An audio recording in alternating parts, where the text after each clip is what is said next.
तवानी अनंत ध्यास बुद्धा संदेहया जीवास पारख बोध करुण्या खास मुक्त केले बंधने तुझे स्थितीचा विचार वदवी जीवा नित्य सार ऋतुके कृपा करी मजवर जीवोद्धारा कारणे बहुपकारांची तुरासी ज्ञानबोध नित्य पाजिसी जवळीच ठेवी अनंतासी कर जोडणी विनवितो श्री सद्गुरुनाथ महाराज की जय.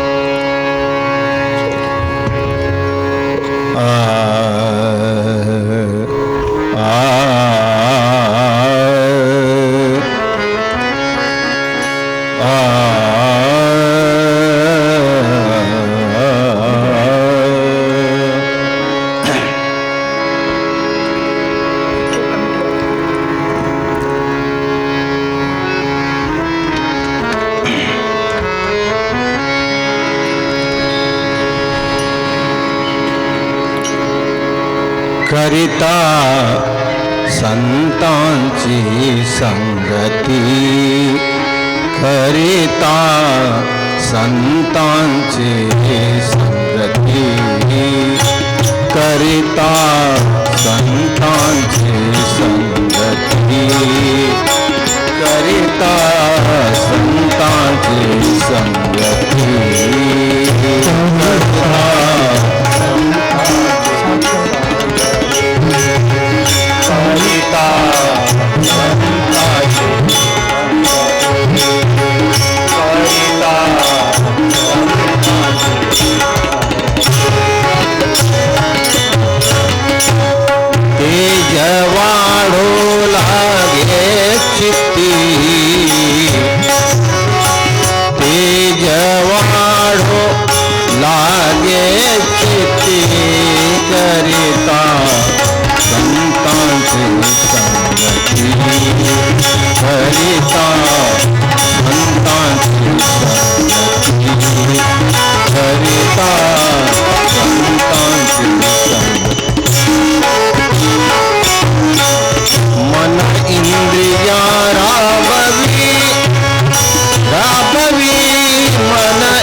जन्मा आला देहाता जन्मा आला देहाता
पहा सज्जनो, आज आपण वंदनीय राष्ट्रसंतांच्या पुण्यतिथीच्या निमित्ताने सगळे आपण जमलो होतो. आणि तुम्हाला सगळ्यालाच माहीत आहे की जन्म मृत्यू दिन यासची पूजिती, सर्व काळ स्मृती होत राहो. हे काही पुण्यतिथी साजरा करायचा नाही दिवस. पुण्यतिथीच्या निमित्ताने राष्ट्रसंतांच्या साहित्यांची, चारित्र्यांची, आदर्शांची, कथनांची, संकेतांची आपणाला जीवन जगताना प्रत्येक क्षणाला, खाताना, घेताना, बोलताना, चालताना, कर्म करताना, अभ्यास करताना, आपापल्या कार्यक्षेत्रामध्ये जे काही कार्य आहे ते कार्य करताना प्रत्येक क्षणाला त्यांच्या संकेताचं स्मरण राहावं, आठवण राहावी, हा उद्देश आहे पुण्यतिथीचा. पुण्यतिथी साजरी करायची नाही, पुण्यतिथीच्या निमित्तानं आपलं जीवन साजरा करायचं आहे. तर यासाठी आपण एक एक शब्दाचा अर्थ पाहू. राष्ट्रसंतांच्या अभंगांचा अभंग आहे, करिता संतांची संगती, तेज वाढू लागे किती. करिता संतांची संगती. राष्ट्रसंत लिहितात, करिता संतांची संगती, तेज वाढू लागे चित्ती. जर आपण सत्संग करायला गेलो तर संतांच्या संगतीचा आपल्या जीवनावर काय परिणाम होतो हा आजचा विषय आहे. जसं तुम्हाला माहीत आहे, एखादा मनुष्य नशेखोर आहे, दारू पित आहे, तर दारू पिण्याचा परिणाम त्याच्या शरीरावर काय होतो हे त्या शरीराच्या लक्षणावरूनच कळते, सांगायचं काही काम नाही. त्या प्रकारे संतांच्या संगतीचा परिणाम आपल्या जीवनावर काय होतो याची काही लक्षणं आहेत. आता प्रथम आपल्याला पाहावं लागेल की ज्याच्या संगतीमध्ये तेज वाढू लागे चित्ती. तेज म्हणजे तेजचा अर्थ काय? पानिपदिन्नो तासुको जो तन्मन बोले. कोणती सखी आहे? प्रेम पाटका चोलना पहिर कबीरू नाच. पानिपदिन्नो तासुको जो तन्मन बोले. किती नंबरची सखी आहे? 58 नंबर. साखीमध्ये संत लिहितात, प्रेम पाटका चोलना. पाठ म्हणजे सत्संग, पाठ म्हणजे समुदाय, पाठ म्हणजे कुटुंब, पाठ म्हणजे समाज, पाठ म्हणजे आपली जीवन पद्धती. ही कशी असली पाहिजे? प्रेमाची असली पाहिजे. जसं कापसापासून निर्माण होणाऱ्या सुताचा कपडा असला पाहिजे, त्या प्रकारे आपला जो जीवन व्यवहार आहे तो प्रेममय असला पाहिजे. काममय नाही, दोषमय नाही, गुणमय, प्रेममय, ज्ञानमय असला पाहिजे. प्रेमाचा व्यवहार जर आपला प्रेममय नसेल, गुणमय नसेल, ज्ञानमय नसेल, दोषमय, काममय जर असेल, भोगमय जर असेल, तो जीवन व्यवहार माणसाच्या जीवनामध्ये नाना प्रकारचं दुःख, समस्या, घटना निर्माण करत असते. हे पक्क लक्षात ठेवा. आपण आपल्या जीवनामध्ये नाना प्रकारच्या नको त्या समस्या का तयार होतात, नको त्या घटना का घडतात, नको ते दुःख आपल्या जीवनात का येतात, याचं कारण काय? आपल्या व्यवहारामध्ये दोष आहे. म्हणून राष्ट्रसंतांनी लिहावं लागलं, व्यवहार न कळला ज्याला आणि परमार्थ कशाचा त्याला. म्हणजे महाराजांनी सुरुवात कुठून गेली? व्यवहारापासून. कार्यक्षेत्र कोणते असो तुमचं, स्वयंपाक करणारी स्त्री असो, मजूर करणारी स्त्री असो, सर्व्हिस करणारी स्त्री असो, राजकीय क्षेत्र असो,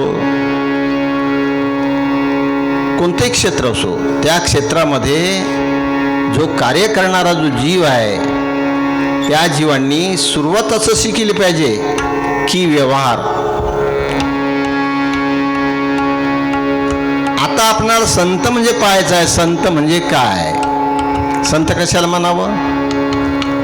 दिसत आहे संत भरपूर आपल्याला. राष्ट्रसंत लिहितात,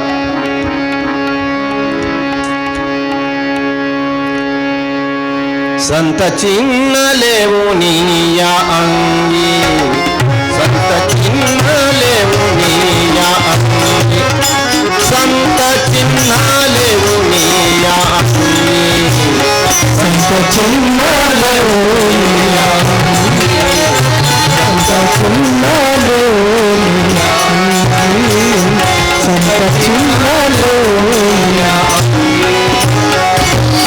भूषण मिरविती जगी, भूषण मिरविती जगी, भूषण मिरविती जगी.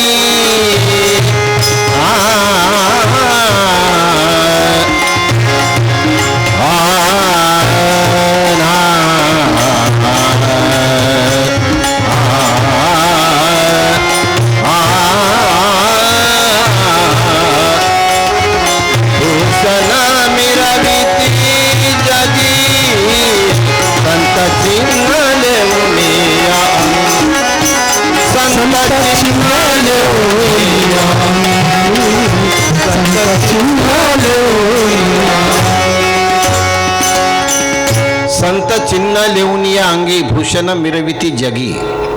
संत भरपूर आहेत. अपने अपने शिरों का सबन लिन्न है मान, हरि की बात दुरंतरी परी न काहू जान. अपने अपने शिरों का, शिर म्हणजे शिरों का म्हणजे सिद्धांतांचं, मतांचं. आपल्याला जे कळते ते मत, सिद्धांत. अनेक लोकांनी आपल्या समाजामध्ये भरपूर संत आहे. बौद्ध मत आहे, जैन मत आहे, नाही का, हिंदूचं मत आहे, मुस्लिमांचं मत आहे, गुरुदेव शिवमंडळांचं मत आहे, वारकरी संप्रदायाचं मत आहे, कबीरपंथी लोकांचं मत आहे, विचार आहे, अनेक मतं आहे. आणि त्या मतांच्या, नाना मतांचे नाना संत, नाना संतांचे नाना पंथ, आणि कोण निवडावा उत्तम त्यात वेशाधिकांनी कळेना. नाना प्रकारचे वेश आहे. कबीरपंथाचे वेश वेगळे, गुरुदेव मंडळाचा वेश वेगळा, वारकरी संप्रदायाचे वेश वेगळे, बौद्ध धर्मांचे, जैनी धर्मांचे, इस्लाम धर्मांचे वेश वेगळे. पण भेष देखी मत भूलिए, बूझ उसका ज्ञान, बिना ज्ञान शोभा नाही मुर्दा देह समान. संतांनी संकेत दिला आहे. संतांना वेशावरून ओळखू नका. भेष महत्वाचा नाही आहे. भेष कशासाठी आहे? आपापले आपापले चिन्ह ओळखावे, त्यावरून संप्रदाय ओळखावे. म्हणूनच मांडले दुकान भरवे साधू संतांनी. आपल्या समाजामध्ये वेशभूषा आहे, त्या काही तथ्य नाही असं नका म्हणू. वेशभूषा आवश्यक आहे. त्या वेशभूषाच्या मुळाशी जर आपण शोध घेतला तर ते कशासाठी आहे? शिस्त, नियम, मर्यादा आणि अनुशासन. प्रत्येक पंथाचे, धर्मांचे जे भेष आहे ते भेष त्यासाठी आहे की आपल्या धर्मांची, आपल्या पंथांची, आपल्या संप्रदायांची जी मर्यादा आहे, जे नियम आहे, जे अनुशासन आहे, त्याची एकता साधावी, हा त्याचा उद्देश आहे. परंतु भेषानेच मनुष्य संत होतो हा त्याचा उद्देश नाही आहे. आपल्या शाळेमध्ये जरी एकच ड्रेस असला सगळ्या मुलांचा असतो ना, पोशाख, ड्रेस सगळ्या मुलांनी घातले, प्रार्थनेला उभे झाले, शाळेमध्ये बसले, शिक्षण घेतलं, नुसत्या भेष घातल्याने पोरगा पास होतो का?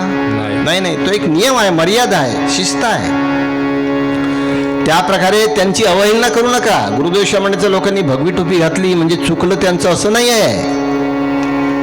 कबीरपंतांनी गळ्यामध्ये कंठा घातला, वारकरी संप्रदायाच्या लोकांनी गळ्यामध्ये तुळशीच्या माळ घातल्या म्हणून त्यांचं चुकलं असं नाही आहे. आपण जर तशी व्याख्या केली तर निंदकाचे श्रवण गुणदोषावरी वशे मन. निंदकाचं कामच ते आहे, फक्त कुटुंबांना निवडायचा. आपली बुद्धी तशी नसावी. आपल्या जीवनामध्ये दैनंदिन जीवन जगत असताना काहीतरी जनसामान्यामध्ये आपला प्रभाव तयार झाला पाहिजे. आपल्या कर्तृत्वाचा, आपल्या समजीचा, आपल्या वागणुकींचा. हा उद्देश संतांच्या संगतीचा आहे. एके संगतीने तरती, एके संगतीने बुडती, या कारणे सतसंगती बरी पहावी. तर आपण हा विचार केला पाहिजे की जी वेशभूषा आहे, संत चिन्हे लेवनिया अंगी, भूषण मिरविती जगी. जर आपण संतांच्या चिन्हाचा स्वीकार करून जर आपण भूषण मिरवत असाल, आम्ही त्या पंथांच्या, आम्ही त्या संप्रदायाच्या, आम्ही त्या सेवा संघटनेचे सदस्य आहो, असा जर अहंकार घेत असाल तर महाराज म्हणतात चुकले गाराया, नाही का. म्हणून प्रत्येकाने विचार केला पाहिजे.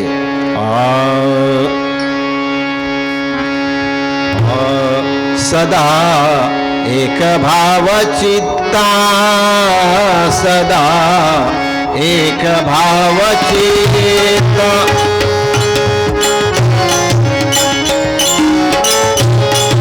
चित्ता सदा एक भाव चित्ता, सदा एक भाव चित्ता, सदा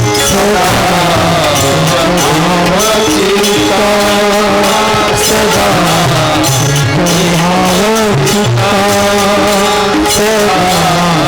भाव चित्ता, सदा भाव चित्ता.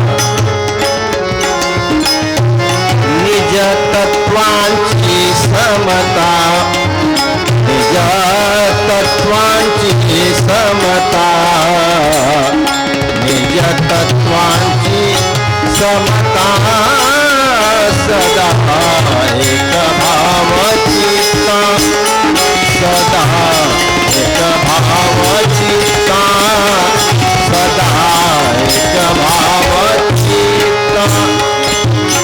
संत लिहितात सदा एक भाव चित्ता. लक्षात घ्या, निज तत्वांची समता, असावी नित्य सातत्यता, असावी नित्य सातत्यता. वेशभूषेचा, पंथांचा, धर्मांचा, संप्रदायांचा मतितार्थ असा आहे, प्रत्येक पंथांच्या, धर्मांच्या साधू संतांनी त्यांचं उद्दिष्ट एवढं होतं, निज तत्वाची समता. आपल्या अंतःकरणामध्ये निज तत्वाची समता आली पाहिजे, विषमता नको. जेव्हा माणसाच्या अंतःकरणामध्ये विषमता राहते तेव्हा दुराभाव तयार होतो. दुराभाव तयार झाला का संतांच्या, साहित्यांच्या सिद्धांतिक ज्ञानापासून आपण दूर जातो. लक्षात घ्या, आपल्याला सिद्धांत पाहायचे आहे. आपल्या राष्ट्रसंतांनी आपल्याला कोणती दिशा दिली तुम्हाला सगळ्यांना माहीत आहे. राष्ट्रसंतांचा देव कोणता होता? राष्ट्रसंतांचा देव गुरुदेव. गुरुदेव कोणता? गुरुदेव. माणसाचा राष्ट्रसंतांचा देव कोणता होता? गुरुदेव. गुरुदेव कुठं आहे?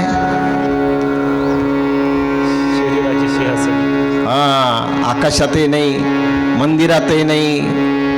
त्यांना अगोदर कळलं होतं, नाही का, घडी घडी नाम तुझे, घडी घडी मन तुझे नाम जपावे, आणि चित्त स्थिर होऊन या चरण पाहावे. लिहिलं त्यांचं गाणं. पण त्याचा अर्थ काय? माझं मन त्याच्यामध्ये लागावं की तुझं, माझं मन असं लाग, तुझ्या चरणापाशी माझं स्थिर झालं पाहिजे. मग त्या चरणाचा त्यांनी शोध घेतला. शोध घेतल्यानंतर त्यांना गाणं लिहावं लागलं. मंदिरामध्ये बसले का ते? नाही नाही. मंदिरात नाही दिसला सावळा मुरारी, मंदिरात नाही दिसला सावळा मुरारी, सावळा मुरारी माझा सावळा मुरारी, सावळा मुरारी माझा सावळा मुरारी. शोध मगाच मी एक विषय समजून देताना सांगितलं की अध्यात्म निरूपणांचं जर आपल्याला भान असेल तर, अध्यात्म निरूपण तुम्हाला ऐकून घ्यायचं असेल तर त्याच्याजवळ वैज्ञानिक बुद्धी पाहिजे, शोधक बुद्धी पाहिजे. शोधक बुद्धी नसेल तर अध्यात्म समजणार नाही. लक्षात घ्या. शोधक बुद्धीचा अर्थ काय? आपण जे काही पाहतो, संत समजा आपण आपल्या दृष्टीसमोर ठेवला तर शोधक बुद्धी असायला पाहिजे. नाही तर तुमच्या समाजामध्ये आता जे तुम्हाला मतमतांतर पाहायला मिळत आहे, धर्मामध्ये, जातीमध्ये, संप्रदायामध्ये, सेवा संघटनांमध्ये, नवे कुटुंबामध्ये, दैनंदिन व्यवहारामध्ये जे मतमतांतर आहे, याचं कारण काय? शोधक बुद्धी आपल्या जगण्यात नाही आहे. शोधक बुद्धी कशाला म्हणावं, नाही का? शोधक बुद्धी शोध घेतला पाहिजे, शोध घेतला पाहिजे. शोध कशाने घेता येईल? या डोळ्याने घेता येईल, पाहता येईल, पण शोध घेता येणार नाही. पंच ज्ञानेंद्रिय हे शोध घेण्याचं माध्यम नव्हे. चित्त चतुष्ट हे शोध घेण्याचं माध्यम नव्हे. शोध घेण्याचं माध्यम हा विवेक. विवेक जर आपला अंतःकरणामध्ये विवेक कुठं आहे? कुठं आहे बाबू? अंतःकरण. हा, तुम्हाला सखी पाठ आहे, हृदया भीतर. हा, हृदया भीतर आरसी मुख देखा नहीं जाय, मुख तो तबही देखिए जब दिल की दुविधा जाय. विवेक ग्रंथामध्ये नाही, विवेक ग्रामगीतेमध्ये नाही, बीजेकामध्ये नाही. विवेक तिथं बोध आहे, संतांनी दिलेला बोध आहे. लक्षात घ्या. तुकड्या म्हणे बोध घ्यावा, तुकड्या म्हणे बोध घ्यावा, घ्यावा. तुकड्या म्हणे बोध घ्यावा, घ्यावा. तुकड्या म्हणे बोध घ्यावा, तुकड्या म्हणे बोध घ्यावा, तुकड्या म्हणे बोध घ्यावा. हृदयी दिवा पाजळावा, हृदयी दिवा पाजळावा, हृदयी दिवा पाजळावा.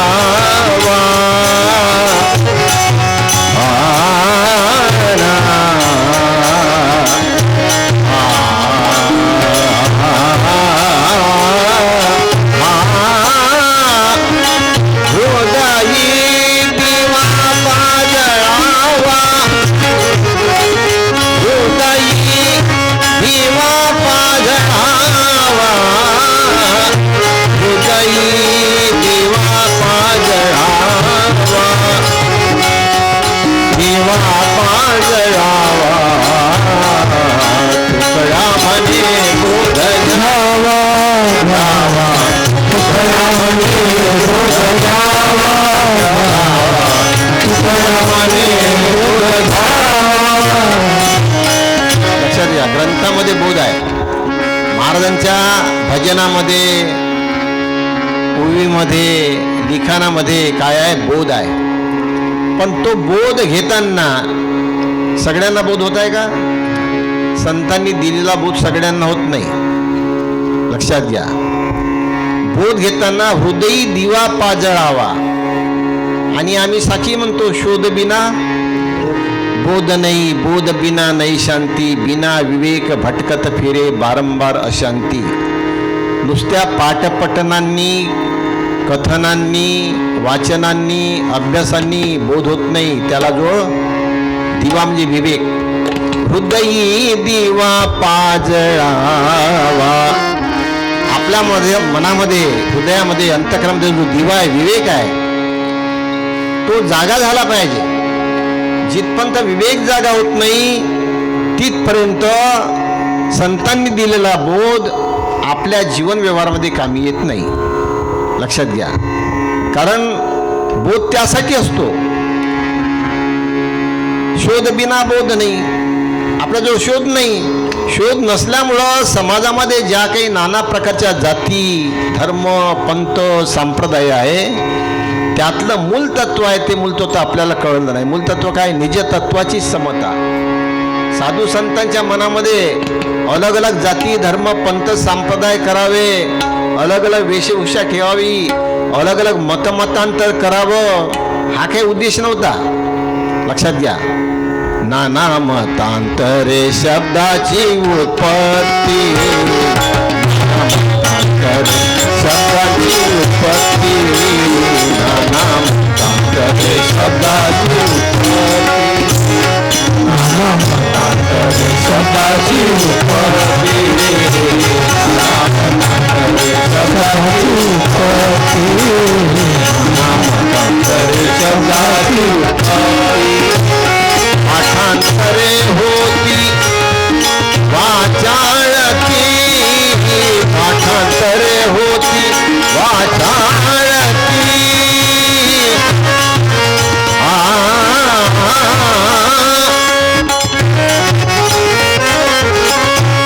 पाठांतरे होती वाचाळते, वाचाळते, वाचाळते. नाना मतांतरे शब्दाची उत्पत्ती, नाना मतांतरे शब्दाची उत्पत्ती, नाना मतांतरे शब्दाची उत्पत्ती. नाना मतांतरे शब्दांची उत्पत्ती, पाठांतरे होती वाचाळते.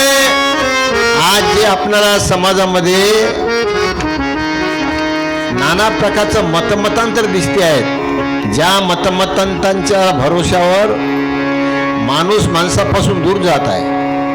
बौद्ध धर्मांच्या माणसाचं हिंदू धर्माशी पटत नाही, हिंदू धर्माच्या माणसाचं जैन धर्माशी पटत नाही, गुरुदोष मंडळांच्या लोकांचं कबीर पंथाशी पटत नाही, कबीर पंथाच्या लोकांचं वारकरी संप्रदायाशी पटत नाही.